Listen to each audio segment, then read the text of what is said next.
Kaleshwaram ENC Hariram ఇంట్లో ACB సోదాలు ముగిశాయి. హరిరామ్కు 200 కోట్ల పైచిలు కాస్తున్నట్టు గుర్తించారు.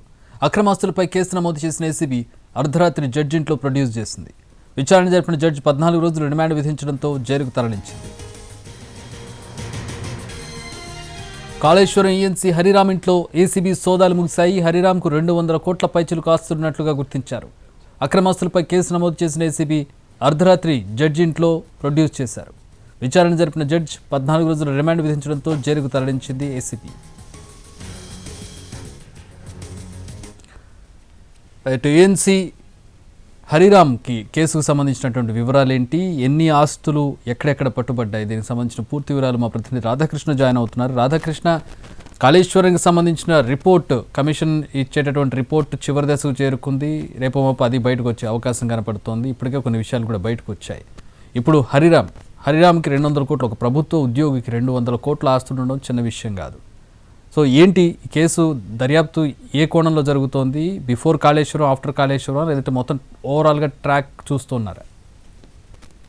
చక్రి, ప్రధానంగా 2017 నుండి 2022 వరకు ఇతను కాళేశ్వరం దానికి సంబంధించిన చీఫ్ ఇంజనీర్గా పనిచేస్తాడు. ఈ టైంలో ఇతను భారీగా ఆస్తులు కూడబెట్టినట్లు కూడా అధికారులు గుర్తించడం జరిగింది. దానికి సంబంధించిన ల్యాండ్ డాక్యుమెంట్స్ కావచ్చు, లేదా ఫ్లాట్స్, విల్లాలకు సంబంధించిన రిజిస్ట్రేషన్ డాక్యుమెంట్స్ అన్నీ కూడా ఏసీబీ అధికారులు సంపాదించడం జరిగింది. దీని ద్వారానే ఇతని ఆస్తి దాదాపు 200 కోట్ల రూపాయల మేర ఉన్నట్లు కూడా అధికారులు గుర్తించడం జరిగింది. దీంతో పాటుగా ఒక ప్రభుత్వ ఉద్యోగి, అది ఎంత పెద్ద స్థాయి అయినా కావచ్చు, ఒక ప్రభుత్వ ఉద్యోగి BMW కార్ను మెయింటైన్ చేయడం వెనక అనేక అనుమానాలు రావడం జరిగింది. దానిపైన కూడా లోతుగా ఒకవైపు దర్యాప్తు చేస్తున్నారు.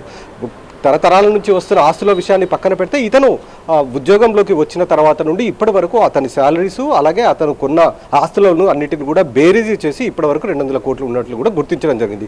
దాదాపు 18 గంటల పాటు సోదాలు చేశారు. ఈ సోదాల్లో ఈ ఆస్తులకు సంబంధించిన వివరాలు, ప్రధానంగా అతను షేక్పేటలో ఉంటున్న 2 విల్లాలు కావచ్చు, అలాగే శ్రీరామ్ నగర్లో 2 ఫ్లాట్లు కావచ్చు, వీటితో పాటుగా ఏకంగా వ్యవసాయ భూములు కూడా కొనుగోలు చేశాడు. బొమ్మల రామారంలో దాదాపు 6 ఎకరాల మామిడి తోట ఉంది, అందులోనే ఒక ఫామ్ హౌస్ కూడా ఉంది. అలాగే ఆంధ్రప్రదేశ్ అమరావతిలో కూడా ఒక కమర్షియల్ ఫ్లాట్ కూడా ఇతను కొనుగోలు చేశాడు. అంటే ఒక పక్కా ప్లాన్ ప్రకారం వీటిని అన్నింటిని కొనుగోలు చేసుకున్నాడు. ఇవన్నీ కూడా అవినీతి సొమ్ము ద్వారానే ఇతడు సంపాదించాడు అనేది ఏసీబీ నిర్ధారించింది. అందులో భాగంగానే దానికి సంబంధించిన డాక్యుమెంట్లన్నీ సీజ్ చేసి ఆ తర్వాత అతన్ని ఇవాళ తెల్లవారుజామున 3 గంటల ప్రాంతంలో న్యాయమూర్తి ఇంట్లో ప్రవేశపెట్టడం జరిగింది. న్యాయమూర్తి ఏసీబీ అధికారులు చూపించిన అన్ని ఆధారాలను పరిగణలోకి తీసుకొని అతనికి 14 రోజుల రిమాండ్ విధించడంతో జైలుకైతే తరలించారు.